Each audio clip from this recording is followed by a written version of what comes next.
sebagian jam yang menjelang penutupan Pak Arif ya. Bapak Ibu yang saya hormati, mungkin Bapak Ibu ada dari penyedia, dari Kabupaten Sleman, ada Bapak BPD Sleman juga. Saya tidak lebih dari Pak Ari tadi waktunya ya, 30 menit. Mungkin saya harus mengenalkan diri. Saya Roni Dususanto, tadi datang Pak Arif. Saya Kepala LKPP periode keempat, terakhir tahun 2021. Sekarang saya sebagai Inspektur Jenderal di Kementerian Ketenagakerjaan, dan saya masih diminta di IPI dan IAPI sebagai Dewan Pengawas Ikatan Fungsional Pengadaan Indonesia, yang sekjennya Bu Dewi, anggotanya Pak Arif, Mbak Trisha juga anggota IPI, dan IAPI Mas Arif juga pengurus, Bu Dewi anggotanya. Saya sehari-hari di Inspektur Kementerian Ketenagakerjaan, dan hari ini ada Pak Menteri dengan 4 eselon 1 di Makassar, tapi karena saya sudah komitmen 3 bulan yang lalu saya di Jogja, saya izin Pak Menteri saya tetap ke Jogja. Pak Ari tadi menjelaskan tentang resiko mitigasinya dan apa yang terjadi kalau pemerintah tidak melaksanakan sesuai dengan ketentuan peraturan perundang-undangan. Dan mungkin Bapak Ibu kemarin beritanya tanggal 17, 4 orang Kementerian Ketenagakerjaan, Dirjen dan mantan dirjennya ditahan KPK. Kemarin sore juga 4 orang pegawai ditahan KPK. Terkait pengadaan, bukan. Terkait pengadaan itu 2 tahun yang lalu aja. Kalau bermain terkait dengan pelayanan. Pengadaan nanti ada, mudah-mudahan tidak segera ditangani KPK. Ini Bu Devi sebenarnya membuat saya disuruh menyampaikan apa yang terjadi, potensi permasalahan. Kalau Pak Ari ini memetakan risikonya, saya menyampaikan tentang potensinya. Itu mulai dari maladministrasi, ada sengketa informasi. Kalau Pak Ari mulai dari perencanaan sampai serah terima, tapi ini sengketa ini bisa muncul permasalahan ini mulai dari maladministrasi di perencanaan sampai hasil evaluasi, sengketa informasi, hak memperoleh dan atau menggunakan informasi publik, itu juga bisa muncul. Kemudian perkara persaingan usaha, Pak Ari pernah jadi saksi ahli di kasusnya BRIN, yang kalah akhirnya menang ya Pak Arif ya. Itu terjadi juga. Jadi risiko-risiko itu ada, tapi penyebabnya apa kita ulas. Sengketa TUN, sengketa yang timbul akibat dikeluarkan keputusan badan atau tata usaha negaranya.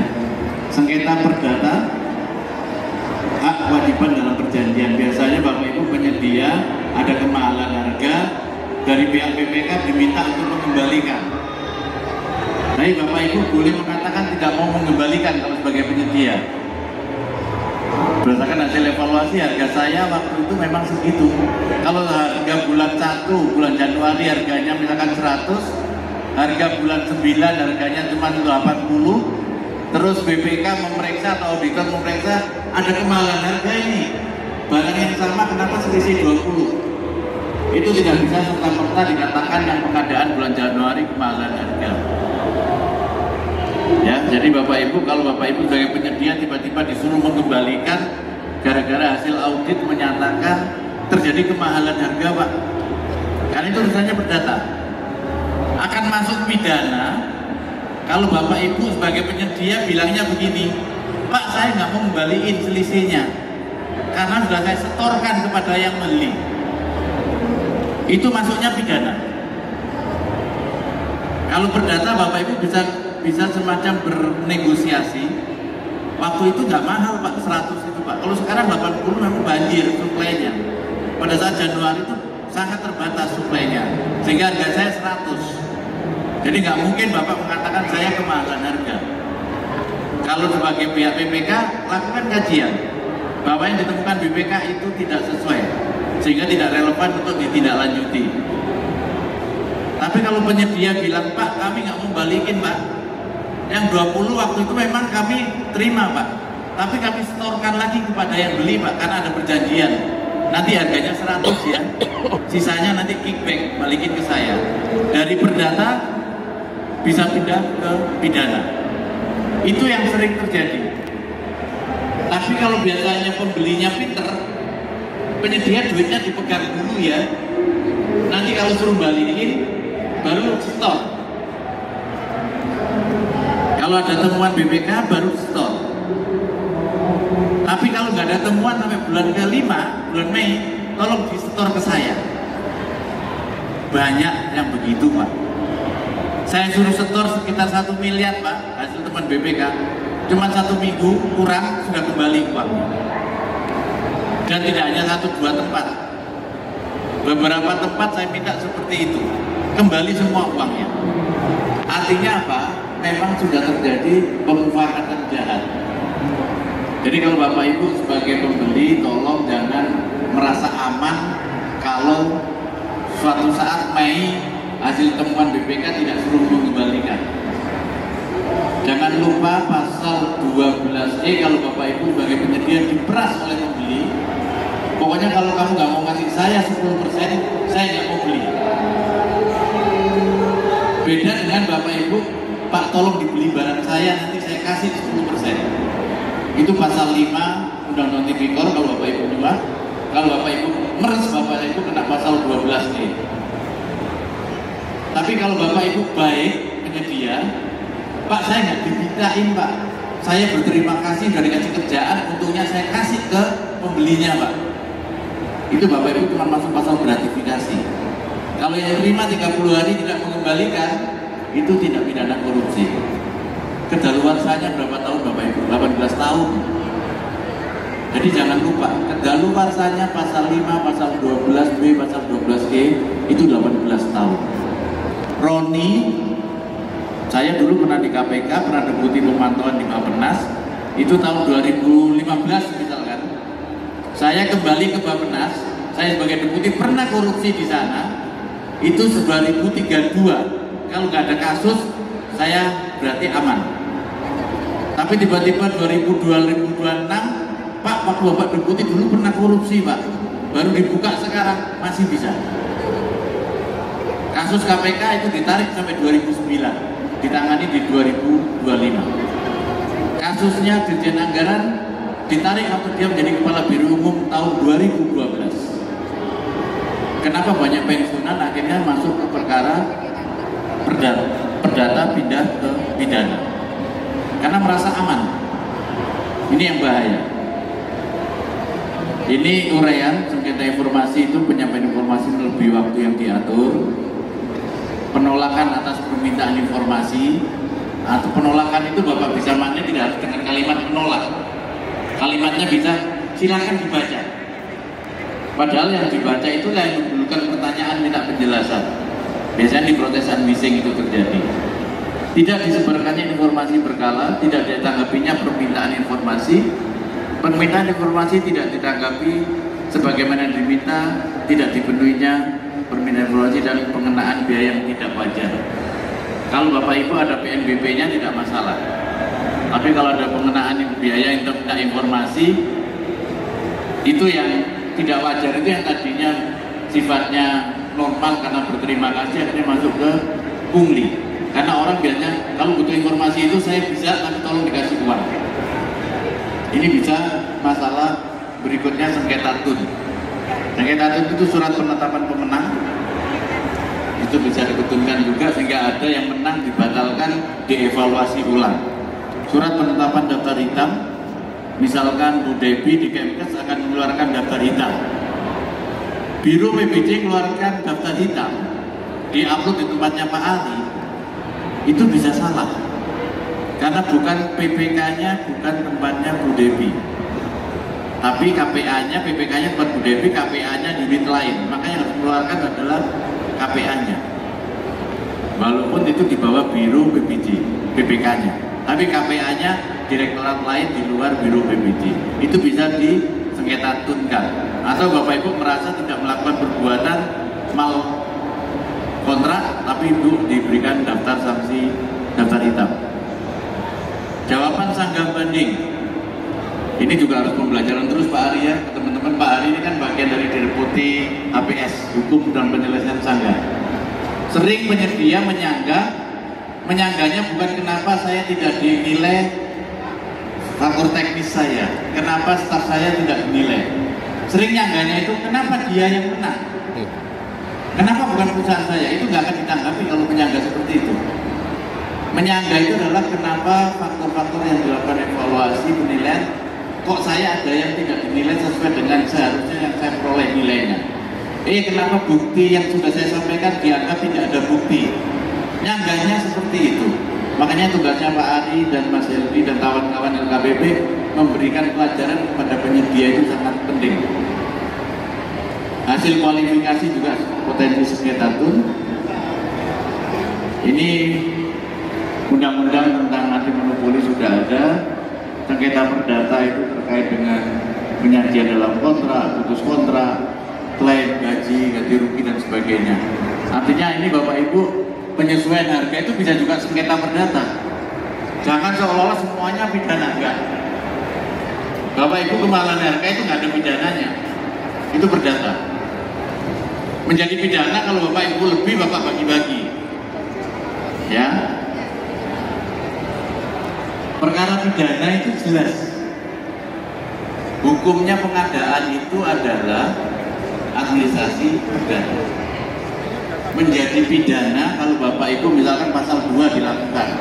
Setiap orang melakukan perbuatan melawan hukum, memperkaya diri sendiri, orang lain atau suatu korporasi. Jelas itu masuk pidana. Ada perbuatan melawan hukumnya. Pasal 5-nya penyedia memberikan suap pada pegawai negeri. Pasal 12B-nya pegawai negeri menerima sesuatu dari pihak lain yang berkaitan tugas kewenangan.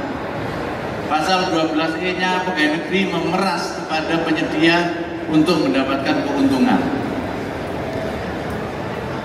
Dan jangan lupa Bapak Ibu, kalau masalah pidana, siapapun penyedia maupun teman-teman yang menerima, Pak saya terima 1 miliar sudah saya kembalikan, tidak akan menghilangkan tindak pidananya. Pasal 4-nya Undang-Undang Tipikor, pengembalian uang hasil tindak pidana korupsi tidak menghilangkan pidananya, hanya menjadi unsur peringan bagi yang koruptor. Jadi menjadi unsur peringan, Pak saya korupsi 1 miliar sudah saya siapin Pak, kalau aman saya pakai Pak, kalau nggak aman tinggal saya balikin Pak. Enggak Bapak Ibu. Bapak Ibu mungkin beberapa minggu ini akan melihat drama Pak Tom Lembong. Itu kasusnya pengadaan juga kalau per bulan. Itu ada putusannya 1592 halaman. Jadi penuntutnya bekerja keras membuktikan Tom Lembong salah, pembelanya Pak Tom Lembong juga membuktikan Pak Tom Lembong nggak salah, tapi semuanya tergantung keyakinan hakim.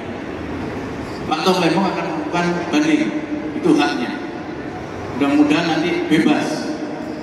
Dan itu semua Bapak Ibu kalau baca 1592 halaman, bayangkan betapa kerja kerasnya teman-teman di kejaksaan, di pembelanya, di hakimnya membaca itu. Bukti yang disajikan itu termasuk barang yang disita itu ada sekitar 1 rim tulisannya, berarti betapa banyaknya barang yang disita. Dan paling menyelamatkan teman-teman ASN, jangan lupa di situ ada tersangka menyangkal tetapi diperintahkan. Kalau kita sebagai ASN diperintahkan sesuatu yang salah, tolaklah. Tolaklah, tidak akan ada Bapak Ibu kalau sudah menjabat, Pak saya nanti diberhentikan, lebih baik diberhentikan dari jabatan itu daripada Bapak Ibu masuk ke dalam ranah pidana. Yang tanggung jawab pimpinan saya Pak, karena dia berjanji kalau ada apa-apa saya ngomongin dengan demi Allah, jangan pernah percaya. Saya pernah nangani eselon 1 yang dijanjikan oleh kepalanya, kalau ada apa-apa saya masuk penjara. Kepalanya masuk penjara, eselon 1 yang dokter, Ron kemis ini saya periksa, langsung saya tahan. Kenapa? Karena dia diperintah melaksanakan yang salah, maka dia termasuk perbuatan yang salah. Jadi tidak ada Bapak bilang, saya disuruh Pak. Letakkan jabatan. Kalau sudah tidak bisa bernegosiasi dengan baik dengan atasannya, tolong kamu atur yang menang perusahaan ini, nanti kita dapat 20%, kamu 5%, 15%. Tinggalkan. karena saya yakin banget itu tidak berkah buat keluarga yang akan memakan uang hasil yang haram. Itu janji agama manapun. Kalau kita beruntung seolah-olah selamat, biasanya hatinya orang-orang yang kita beri makan itu yang rusak, dan biaya yang kita keluarkan untuk berbagi hadiah yang rusak lebih besar dari uang yang kita terima. Pengalaman sudah menunjukkan itu. Saya sudah pernah bertemu orang-orang besar yang hidupnya hancur hanya gara-gara makan uang korupsi. Permasalahan pengadaan KPK, SPI, ini pengawasan KPK. Nomor 1 sekarang pengadaan barang dan jasa. Nomor 2 dulu PBJ, nomor 1 suap. Sekarang PBJ nomor 1, suapnya nomor 2. Suapnya pun bisa terkait dengan pengadaan barang dan jasa. Kalau yang diurus KPK oleh Kemenaker, suap terkait dengan layanan pemberian izin tenaga kerja asing. Jadi suap bisa macam-macam, tidak hanya PBJ. Pungutan, TPPU, merintangi penyidikan, ada yang diperiksa juga. Ini hasil SPI terkait PBJ. Survei penilaian integritas. Risiko penyalahgunaan dalam program BPJ itu 97% ada di kementerian, 99% ada di daerah. Saya sangat paham bagaimana Bapak Ibu di daerah, kasus Sumatera Utara misalkan, kita nggak ngomong apakah gubernurnya nanti akan terseret juga atau tidak, tapi itu adalah kepala dinas seniornya, favoritnya dia, dibawa dari kota sampai menjadi ke provinsi, harusnya ikut jagain Pak Gubernur, dan proyeknya adalah proyek nasional, bukan proyek yang dikelola provinsi. Yang diberhentikan yang mungkin tidak terkait adalah 5 orang pejabat DPU, kebetulan 2 teman saya, Fata sekjennya, Canka itu orang Jogja, anaknya Pak pemilik hotel, teman saya SMP, dan dia diberhentikan pada saat dia baru pagi nyampe Belanda. Dan Pak Fata terus masuk teman saya satu angkatan, Pak Dadang, dia otomatis pensiun sebagai Irjen 1 Juli, tapi beritanya Irjen PU diberhentikan, padahal dia 1 Juli memang pensiun. Jadi Bapak Ibu di daerah sangat kita yakini 99% masih terjadi. Bapak Ibu dalam tekanan, akhirnya triangle fraud jalan, rasionalitas. Masa saya disuruh saya nggak dapat? Rasionalitas muncul, Bapak Ibu kena tekan, pressure, akhirnya ada kesempatan Bapak Ibu eksekusi. Tadinya nggak punya niat. Korupsi itu tidak perlu niat Bapak Ibu. Tapi Bapak Ibu merasa, aduh gua yang capek ngajari Pokja masa nggak dapat apa-apa. Itu udah masuk ke ranah triangle fraud. Penyebabnya adalah rasionalitas bahwa saya harus terima, masa yang terima atasan saya saja. Atau Bapak Ibu nggak terima karena yakin agamanya kuat. Pak, tapi saya ditekan Pak, kalau nggak melaksanakan ini saya nanti diberhentikan. Ada yang seperti itu Pak. Saya baru periksa tim saya, inspektur saya suruh periksa orang yang dipaksa mengeluarkan ID card karena diancam kalau tidak kamu keluarkan, kamu diberhentikan. Padahal itu ID card-nya, karena dia yang megang komputer, bisa keluar tanpa ada surat keputusan. Terjadi juga. Artinya Bapak Ibu kalau masih level pejabat siapapun, di ranah manapun, Bapak Ibu penyedia juga paham resikonya bagi kami di ASN, terutama ASN-nya jangan pernah berpikir kita akan bisa hidup baik dengan uang yang seperti itu. Kemudian pemilihan vendor sudah diatur, ini hasil survei Bapak Ibu. Kualitas barang tidak sesuai dengan harga BPJ, Mas Arif bilang harga cuma 600.000 kok di katalog 1 juta atau 2 juta Mas Arif ya. Ada terjadi, hasil pengadaan tidak memberikan manfaat. Di tempatnya Sumatera Utara ada diproses, padahal bukan tanggung jawabnya PPK-nya. Kalau Bapak Ibu bangun IPAL, terus IPAL-nya tahun depan tidak diberikan biaya operasional, bukan tanggung jawab PPK yang bangun IPAL. Harusnya menjadi tanggung jawab manajemen. Tapi itu bisa polisi, jaksa bisa masuk kemana saja. Gratifikasi dari vendor pada penyelenggara negara ada 46%. Pemenang adalah hubungan dekat dengan penyelenggara negara itu kecil sekali, 9%. Tapi ada resiko itu. Ini surveinya Mas Arif yang saya minta. kepada Bu Debi untuk menggerakkan anggota IPI yang cukup banyak, yang kebetulan saat ini kurang kerjaannya ya Bu Debi ya, karena banyak kan semuanya dikatalogkan, sehingga Pokja itu sudah jarang sekali ada, sehingga mereka lebih banyak menjadi semacam asisten ya Mas ya, sebagai asistennya PPK, membantu untuk pemberian penjelasan, karena PPK-nya sendiri yang menayangkan, PPK yang menayangkan Bapak Ibu penyedia, PPK-nya yang rencanakan, PPK-nya yang klik, PPK-nya nanti juga akan membayar, tanggung jawabnya di PPK, nyusun HPS-nya PPK. Ini hasil temuan surveinya, ini masih fresh from the open. Kewajaran harga produk katalog potensi markup itu teman-teman Ikatan Fungsional Pengadaan Indonesia seluruh Indonesia. Saya nggak tahu ini harusnya punya anggota di luar negeri nggak Mas? Teman-teman Kemenlu itu ada nggak yang jadi punya PBJ tapi membantu di kedutaan-kedutaan itu? Coba dicek Bu Devi. Ada nggak anggota kita yang ada di luar negeri? Kalau di luar negeri itu mereka ikut dalam pedoman pengadaan barang dan jasanya pemerintah di mana mereka ditempatkan. Jadi itu bisa jadi memperkaya IPI. Proses pemilihan penyedia yang diarahkan di intervensi itu 50,4%. Tidak punya justifikasi dalam memilih penyedia untuk negosiasi 45%. Ketidaksesuaian produk yang ditayangkan pada e-katalog dengan yang diterima 31%. Kemudian 12,4% itu terkait dengan ketidaksesuaian spesifikasi produk dengan kebutuhan pengguna. Saya salah satu saksi kasus Chromebook. Saya diperiksa 9 Juli. Kenapa? Karena saya sebagai kepala LKPP tanda tangan kontrak payungnya pengadaan elektronik, termasuk Chromebook. Saya diperiksa kejaksaan langsung sebagai saksi. Saya bingung, nggak pernah dimintain keterangan langsung sebagai saksi.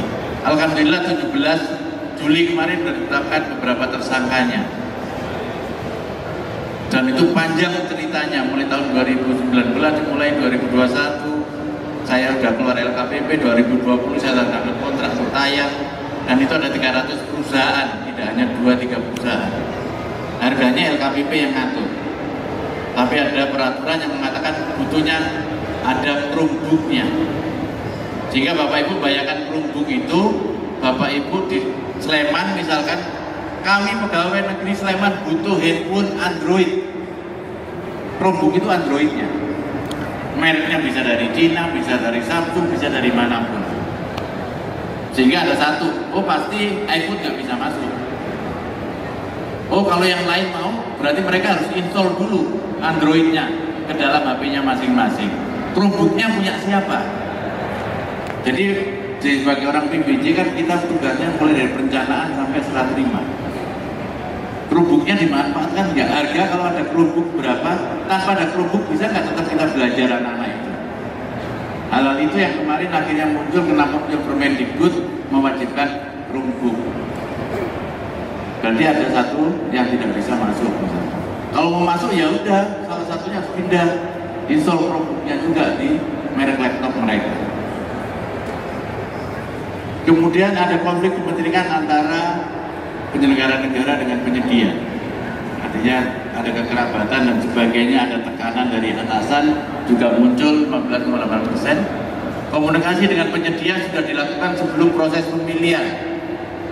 Pak ini katalog, enggak, tender juga bisa begitu, penunjukan langsung bisa begitu. Ini proses pemilihan penyedia kan tidak hanya e-katalog Bapak Ibu, ada pengadaan langsung, ada penunjukan langsung, ada tender terbuka, ada tender cepat, ada swaklola, ada seleksi. Tapi kadang-kadang karena kita males sebagai ASN, tolong dong vendornya susunkan spek apa yang cocok untuk saya butuhkan. Sehingga vendornya boleh kerjasama dengan penyedia. Kadang-kadang kami di ASN tidak mengikuti teknologi, tapi kami punya uang 15 juta, misalkan, Pak saya mau komputer yang begini ya speknya. Pak kalau 15 juta itu ada spek 14 juta, speknya lebih dari Bapak yang butuhkan.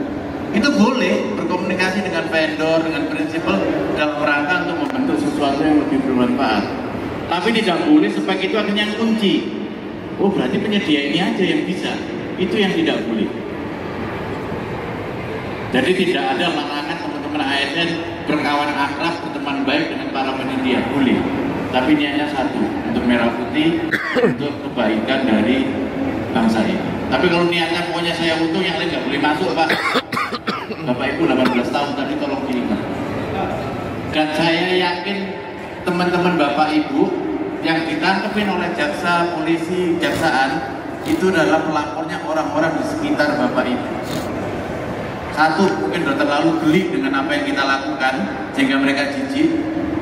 Dua, mereka ini nggak ngajak Bapak Ibu aja, nggak kebagian. Yang ketiga, mereka merasa dirugikan karena penyedia lain kok bisa masuk, kok saya enggak. Jadi di sekitar Bapak Ibu nggak ada penyedia. Jadi yang lapor itu biasanya penyedia yang kalah. Nggak perlu nyangga ke Pak Ari, tapi langsung ngirim ke pihak aparat penegak hukum. Dan yang terakhir itu adanya kejanggalan dan protes negosiasi. Ini 11 menit ini beneran masih, oh nambah, wah kebanyakan nambahnya. Ini penyebab terjadinya. Tadi Pak Ari sudah sampaikan ya, di perencanaan pengadaan, di pemilihan penyedia, pelaksanaan kontrak setelah terima hasil. Itu bisa terjadi karena kurang pengendalian, masalah pembayaran, penurunan kualitas barang, bahan prestasi, klausul kontrak yang tidak jelas. Tolong dicek, saya tadi diskusi sama Bu Devi selama jemput. Bu Devi, di klausul kontraknya muncul nggak? Apabila terjadi kelebihan harga, maka penyedia wajib mengembalikan. Kayaknya nggak ada, Pak. Saya ingat pada saat saya membuat surat edaran nomor 3 tahun 2021-2020 ya Mas Arief, zaman COVID. Di situ saya tulis betul di dalam kontraknya, wajib penyedia mengembalikan kemahalan harga apabila dari hasil audit terbukti terjadi kemahalan harga. Jadi harus dibuktikan oleh hasil audit. Dan itu Bapak Ibu harus menuangkan dalam kontrak. Itu perdata Bapak Ibu. Tapi menjadi masalah kalau Pak Arief sebagai orang BMKG mengadakan alat kemahalan harga, sengaja Pak Arief mengatur dengan penyedia, setelah dibayar oleh bendahara, Pak Arief terima kasih, ini Pak janji kita waktu itu harganya 90, Bapak udah oke harga 100, ini yang 10 buat Bapak. Itu menjadi masalah pidana. Tanpa pertemuan BPK suatu saat ada yang nyanyi melaporkan, masuk pidananya. Melaporkannya tidak harus tahun kemarin, tahun depan enggak, masih ada waktu 18 tahun. Tunggu nanti pensiun Mas, gitu ya biasanya. Aspek hukum ini yang tadi saya sampaikan, ada perdata, administrasi, ada pidana. Pidana itu mulai dari perencanaan, pra ex ante aja bisa. Sebelum Bapak Ibu mengusulkan perencanaan anggaran, Bapak Ibu diarahkan tahun depan kamu nanti usulkan ini. Itu ex ante planning. Sebelum merencanakan, Bapak Ibu pun bisa melakukan mens rea persekongkolan untuk masuk ke dalam dokumen perencanaan sampai dengan serah terima. Titik kritisnya tadi Pak Ari sudah sampaikan, saya lewati saja. Ini yang terakhir untuk siapapun di ASN, 5 no bribery. Kami ASN harus yakin, kami harus menolak suap. ASN sangat ketat dengan kode etik, dan kami yakin kami dengan Pak Menteri Yasirli di Kemenaker, fakta integritas sudah setelah dia dilantik 30 Oktober, dengan para penyedianya sudah, dengan para pengguna layanannya sudah, sampai ada yang bilang, Pak ini serius atau cuma ngomong-ngomong? Kalau kami ngurus izin ke Kemenaker, Pak nggak ngasih duit ke orang Kemenaker, mana bisa keluar, Pak? Jadi banyak pengusaha nggak yakin kalau saya bekerja benar, saya akan dapat kerjaan. Dan banyak ASN yang nggak yakin, bener nggak sih ini pimpinan saya mengharapkan saya tidak korupsi. Berarti harus dilihat dari pimpinannya korup atau tidak, staf khususnya korup atau tidak, irjennya korup atau tidak. Bisa saja inspektoratnya, Pak ini ada temuan Pak, kalau temuannya mau saya hilangin, bayar sekian Pak. Bisa loh, sapunya tidak bersih itu sangat banyak. No kickback yang tadi saya bilang, tidak boleh ada komisi dan sebagainya. No give, gratifikasi itu Bapak Ibu jangan takut memberi sesuatu yang tidak ada kaitan pekerjaan. Pak Ari pulang ke rumah mertuanya terus dibawain pisang sama beras, jangan sok-sokan saya direktur di LKPP, Pak mertua mohon tidak ngasih saya apa-apa. Itu anaknya aja dikasih, masa dikasih beras, dikasih apa bisa nggak mau, kasih mobil aja boleh. Kecuali bapaknya Pak Ari, mertuanya ikut tender, terus Pak Ari mengarahkan, itu masuk gratifikasi. Tetangganya Pak Ari belakangnya adalah PPK di kementerian lain, terus ngasih Pak Ari, terima Pak. Punya pohon rambutan berdua, tetangga yang lain nggak dikirimin Pak Ari nolak Pak, gratifikasi saya kerja di LKPP, padahal nggak ada urusannya tetangganya itu dengan kerjaannya Pak Ari. Kita semua dianjurkan saling memberi hadiah untuk kasih sayang, tapi tidak dalam rangka terkait tugas dan kewenangan. Itu gratifikasi. Tidak ada niat dari awal untuk memberikan sesuatu. Pak, ada bencana alam Pak di sana, nyumbang 100 juta boleh. Yang kena bencana itu PPK Pak, nggak apa-apa, nggak ada urusannya. Menjadi masalah kalau Bapak Ibu alasannya, Pak Ari maaf ya, waktu pernikahan anaknya kemarin saya nggak boleh nyumbang lebih dari 1 juta. Itu pelit sebenarnya. Karena nggak ada urusan pekerjaan Pak Ari dengan tetangga-tetangganya itu. Menolak penyambutan fasilitas, Pak Roni nanti saya nggak mau datang ke Jogja, diundang kalau tidak laris, untungnya bisa 1 miliar setahun, boleh kaya. Amin. Yang nggak boleh itu kaya dengan perolehan tidak sah. Kalau kita semua kan diwajibkan untuk kalau bisa kaya, biar tidak kufur.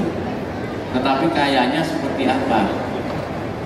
Bapak Ibu lihat di KPK kemarin seorang pegawai negeri, pegawai naker disita lahannya sekitar 2.000 hektar, 2.000-an atau sekitar 20 hektar di Surakarta. Dia waktu kita periksa nolak, nggak mungkin Pak saya punya. Diperiksa KPK, maka KPK dikasih tahu ini bukti pembayaranmu, ini sertifikatnya, baru dia diem. Ya artinya Bapak Ibu kalau udah masuk ke ranah penindakan itu capek. Kita nggak salah pun capek, apalagi salah. Yang paling nggak kuat adalah tiap hari dia datang ke kantor, padahal sudah kita berhentikan dari jabatan, bukan diberikan dari ASN, dan diberikan dari jabatan, gara-gara anaknya nanya, kok bapak di rumah? Kita suka nggak kuat pada saat berhadapan dengan orang yang kita sayang. Oh ini risiko kerjaan lah bapak, nggak apa-apa. Faktanya tidak akan seperti itu ibu bapak. Banyak orang yang nggak kuat pada saat anaknya nanti tidak mau sekolah lagi, istrinya minta cerai, atau kalau istrinya ditahan suaminya kawin lagi tanpa menceraikan istrinya, atau dicerai terus kawin lagi, banyak terjadi. Jadi jangan kita sok-sokan jadi pahlawan. Risiko pekerjaan Pak, saya loyal pada pimpinan, janji siapapun loyal itu pada tujuan organisasi, bukan pada individu, orang, partai atau kelompok. Jangan lupa Bapak Ibu, risikonya ada di kita sendiri, bukan di pimpinan. Dan orang tua kita ada bangga kita saat ini masih bisa saling bersilaturahmi tanpa punya beban masalah. Pak tidak ketangkep kok Pak, saya banyak ke kiai, banyak nyumbang, banyak ke gereja, banyak memberikan yatim piatu santunan. Dalam keyakinan saya yang terbatas agamanya, baju saya kotor, najis, saya cuci sebagian, itu tidak akan menghilangkan najisnya baju saya. Saya korupsi 1 miliar 900 juta saya sumbangkan ke yatim piatu, tidak membuat sisa 1 juta saya menjadi halal. Buat yang terima 900 juta nggak tahu itu halal. Tapi buat saya 1 juta sudah menjadi halal gara-gara saya sumbangkan kepada yatim piatu 90%. Atau 99% saya sumbangkan sedekahkan kepada kaum duafa. Saya hanya ngambil 1 juta, tidak membuat 1 juta kaya saya itu menjadi hal yang halal. Ini yang sering dipakai oleh kiai, dipakai kemana-mana biar doain tidak ketangkep. Koruptor itu adalah orang-orang yang ketahuan ketangkep. Kalau selama belum ketangkep Bapak Ibu, insya Allah belum bisa disebut koruptor karena belum ketahuan. Saya kira itu, mohon maaf kalau ada yang kurang berkenan. Pak Adif, saya kembalikan, terima kasih. Assalamualaikum warahmatullahi wabarakatuh.